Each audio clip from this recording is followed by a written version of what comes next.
Hello, this is a reading for the Divine Feminine. I'm trying to do one of these every week. I'm also doing one for the Divine Masculine. You are on the Oracle of the Feather Crown Tree.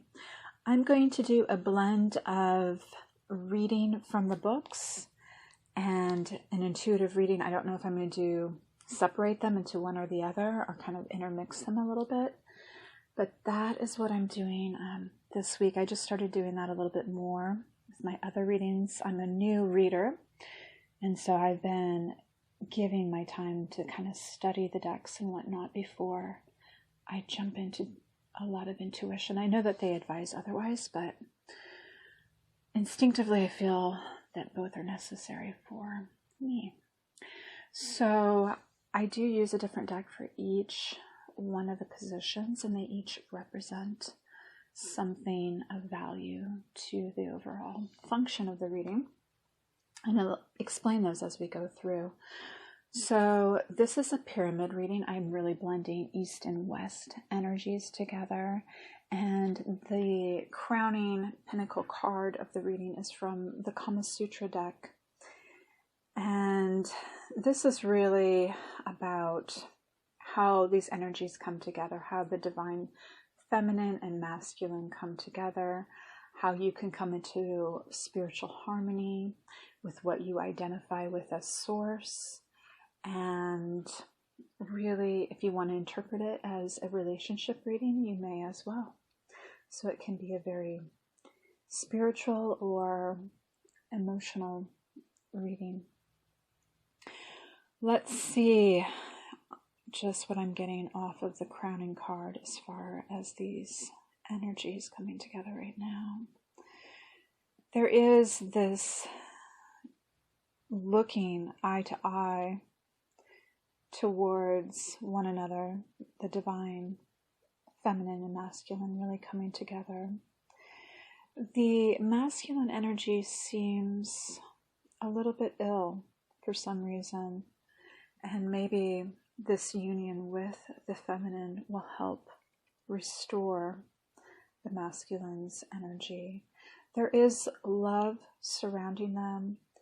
There is a lot of protection as far as amulets go. So the masculine may want to wear stones that are powerful, and the feminine to just keep themselves protected. The masculine may also want to cover their head and keep that energy with them a little bit more instead of letting it escape. There is this sort of no fighting type of energy. Whatever weapons are around are there should other issues arise. They can respond readily, but it's not about issues amongst themselves. There is a sense of being relaxed at the home. So there is this sort of home environment that they are in, and with enough luxury, but it's not overly luxurious, and that's fine. The focus is on themselves.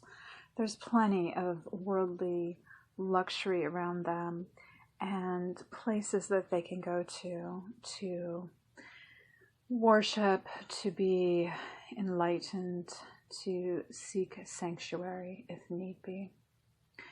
So we may come back to that card, but we are going to go all the way to the bottom on the left here, and we're going to look, because that entire row is representing things going on that are below the surface, that are in your subconscious.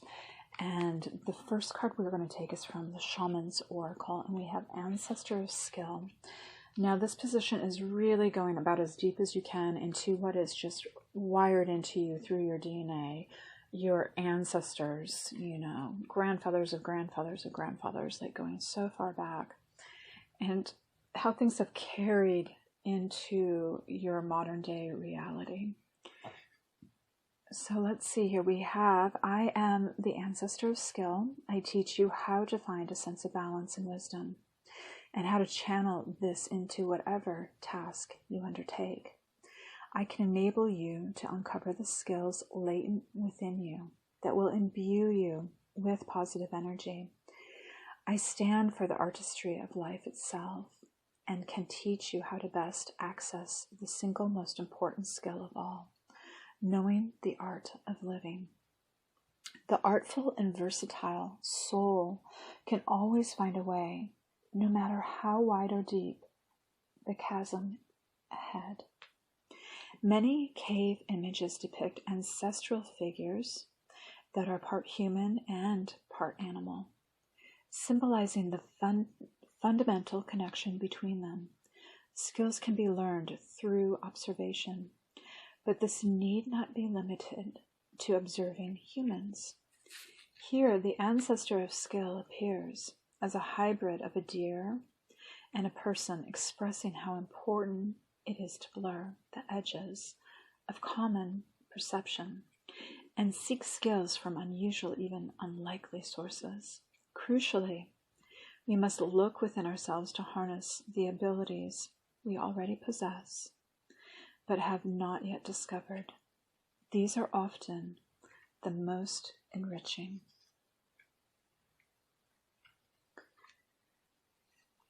And in the next card over, we're going to take this from the Oracle of the Black Doves of Africa. You have a transformation. Transformation is our only fate. The swan represents flexibility and gracefulness.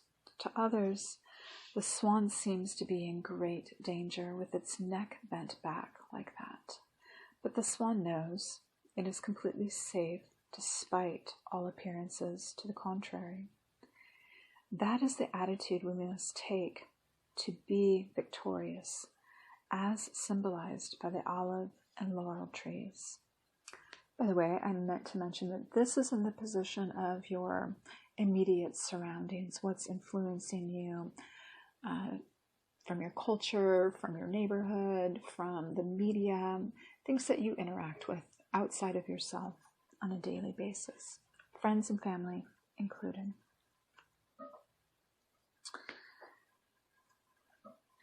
Today will never be exactly like yesterday, and tomorrow will never be exactly like today. That is a fact. The earth is spinning toward winter even as you crank the air conditioner to full blast in the middle of July. We know this, and that is why we don't run down the beach, flailing our arms and shouting, "Run, winter is coming." You know that change is inevitable if you live where there is such a season. So the saying, "people fear change," is erroneous. People don't fear change in general. They fear unpredictable changes they would classify as negative. Who has ever heard of a lottery winner or a woman in love recently proposed to by her boyfriend say, "Oh God, no," and collapse in a sobbing heap? No one, because change itself is not the issue and has never been. What we are really disturbed by are situations that force us to transform our perception of a reality we are somehow comfortable with. A change that is perceived to be positive by our minds almost always validates or supports who we already are, or will sustain how things have been. As long as our identity remains intact, we're usually okay. But when we are not sure how we fit anymore, or something we feel we need in our lives is suddenly no longer there, it can feel like the whole world is coming to an end. The unexpected circumstance you perceive to be negative cannot be permitted to permanently transform you into something you don't want to become. Keep in mind that you have a choice to be broken or refashioned by the circumstances of life. Now, our next card is really about shadow energy. Things that may be in the shadow just don't have to be necessarily harmful, maybe for your good to keep them in the shadow, but you could allow them to come. out as well. But their strength could be about keeping them in the shadow and making your peace with them there. So from the flowers of the night oracle, we have focus. The tuberose is representing this. Focus is required at the moment. Watch what you are doing because you and your actions are being watched closely. This can be a double-edged sword. The tuberose does indicate that care should be taken. Be generous in all your dealings. Don't hold back in sharing what you have, as withholding can be easily misinterpreted, and you risk missing out on an opportunity because your message fails to reach the right places. This includes letting people know your feelings and plans. You will find enjoyment by planning a special break or event, more than you anticipated. Beware of temptations that hold a greater risk than you may be willing to live with. Should things not go your way, my focus is steady and strong. And our final card in this bottom row here is really dealing with repressed emotion. And we're going to take this from the Water Crystal Oracle. And you have emotion itself from the wisdom sector of this deck. Let's see. To be affected by strong emotion and vibration is the best energy source. The more emotion you have every day, the more energetic your life will be.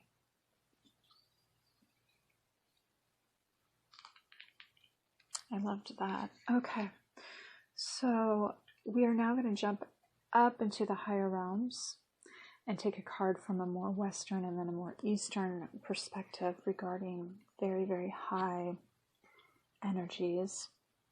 So basically angels and deities in these upper realms. So we have the Angel of Wisdom. Wisdom comes from the depths of my experience.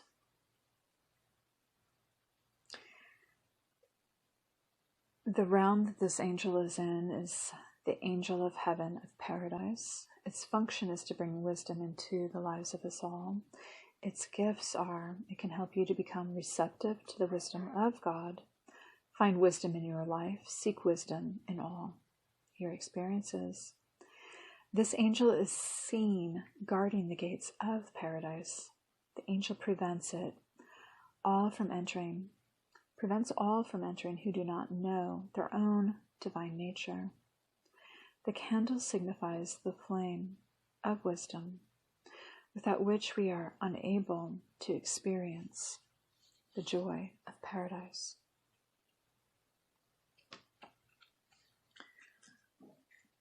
And then from the Buddha Wisdom Shakti Power deck, we have Garuda. It's a sunny day and you are idly lying in the grass, watching the clouds go by. Suddenly, a giant bird flies overhead, so large that his shadow dims the sunlight. You can sit up to catch a closer look. It is Garuda, the ancient ruler of the sky. He has the body of a man and wings and feathers of an eagle and an eagle's beak. Since he is a protector, he sometimes appears at the top of tankas, but he has many roles in different cultures and appears in both Buddhism and Hinduism. In the Mahabharata, one of the major epic narrative poems from India, Garuda is often invoked for his intense force, speed, and for martial prowess. The epic records his birth. Garuda burst out of his shell like the birth of a cosmic fiery star. It is an ancient mythic description, perhaps, of the birth of a solar system. He was so large and intense that the gods begged him for mercy, and so he made himself a bit smaller.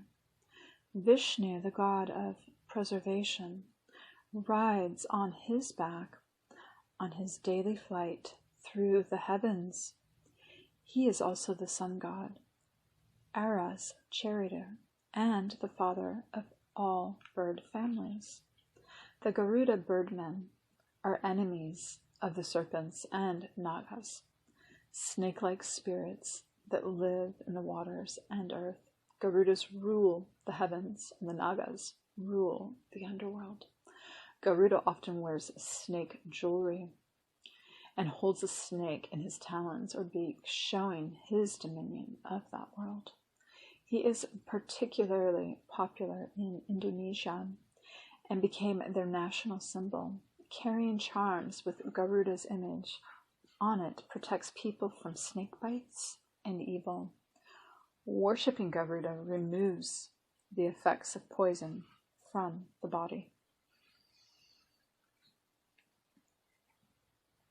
Okay, so now we're going to integrate these two realms together and look at this 3D world that you're living in and how you can incorporate the energies that we just spoke of in your day-to-day life.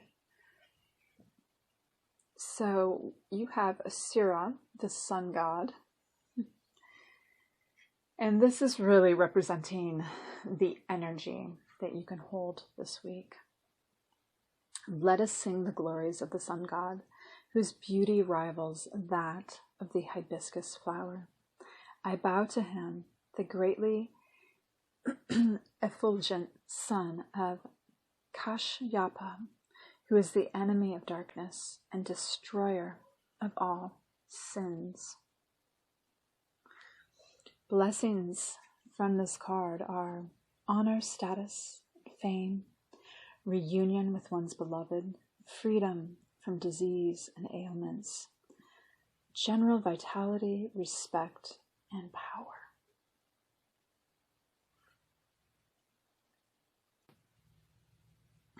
The next card is speaking about our psyche, and it's from the Archetypes Guidebook. And you have Althea. Our soul recognizes the truth when someone speaks it. A cool wave of relief washes over the room, and all the facts and figures in the world fall by the wayside. Such is the power of Aletheia. It has an undeniable resonance that goes beyond the rational. We can also recognize it by its contagiousness. When we hear someone speak the truth, we see the truth within ourselves and are more likely to tell our own story. This card requires us to step toward an act of truth. This might look like a conversation, a gesture, a poetic act, or a ritual that honors the unveiling of what's been concealed.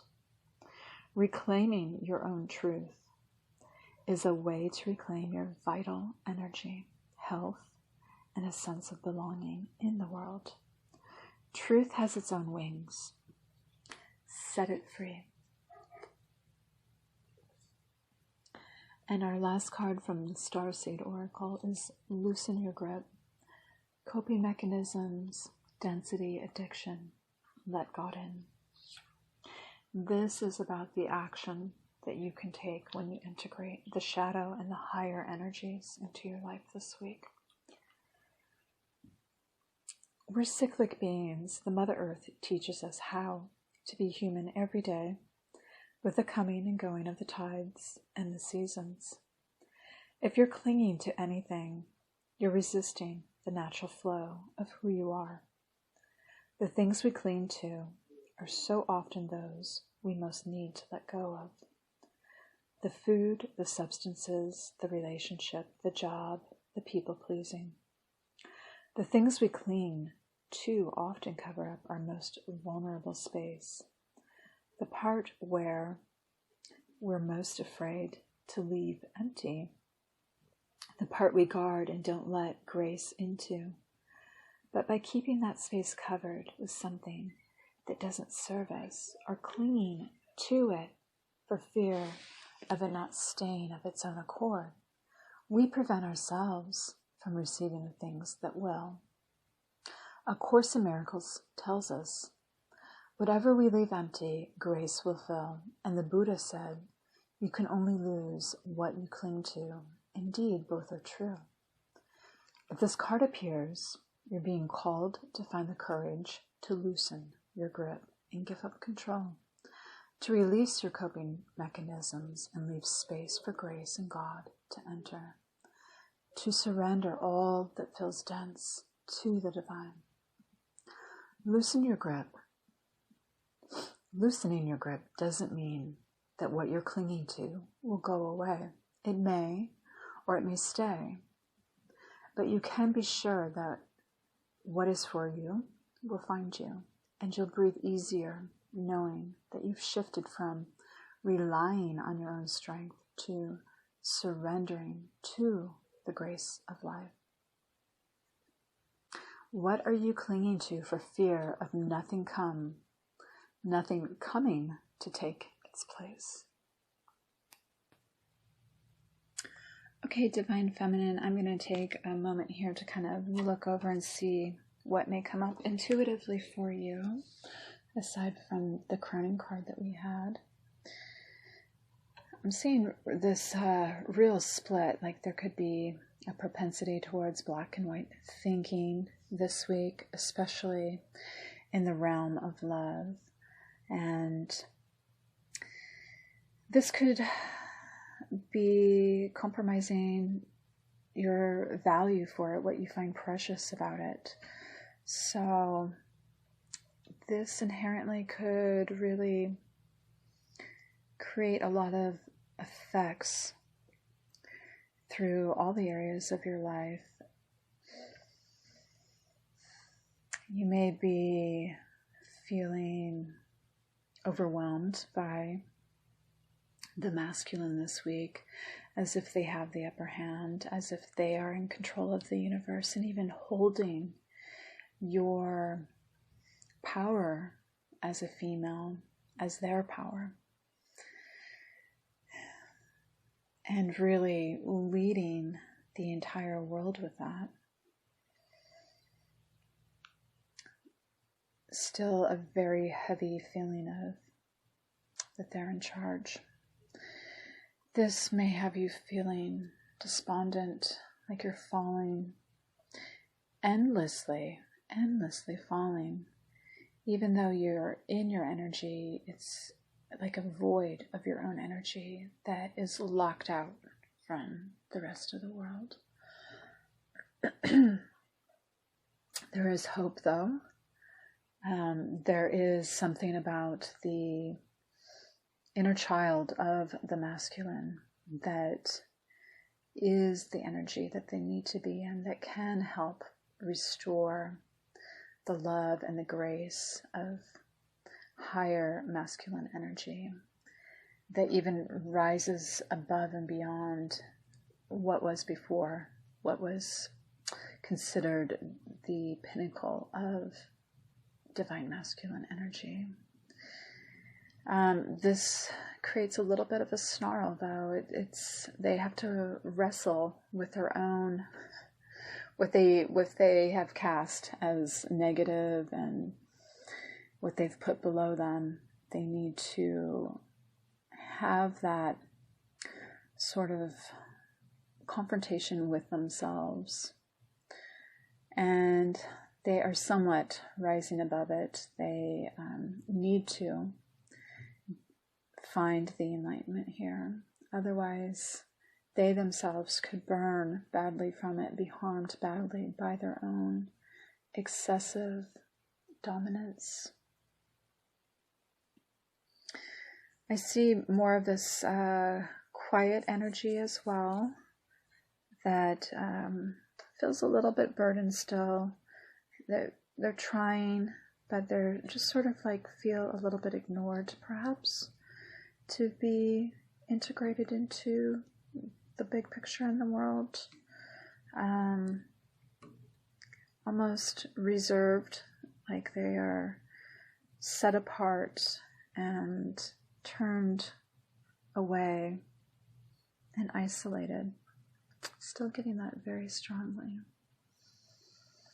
There is a wisdom, though, beneath the surface, a wisdom about the power of the female energy, of the moon, of what blooms in the nighttime, that is going to be very strong and very potent, that can potentially emerge, or even if it stays quiet, it's still going to be there. It can never fully be dismissed. And what wants to crystallize and what wants to be healthy is half and half, kind of like we get from that first part of the card I was reading. It's somewhat blurry, it's somewhat coming into form, but it's imperfect. Yet it holds a lot of potential. So I'm seeing, a certain amount of struggle, a certain amount of pushback in the energy for you, for your own energy, for you to sit in your power this week. But you will not be entirely overcome. And everything has the potential to thrive, but I'm overall kind of getting a need that the male energy really needs to heal itself. Okay, Divine Feminine, thank you for sharing this with me. And you can also use these readings to balance both your feminine and masculine energies just within, your own reality. So thank you so much. Stay blessed. Sending you much love.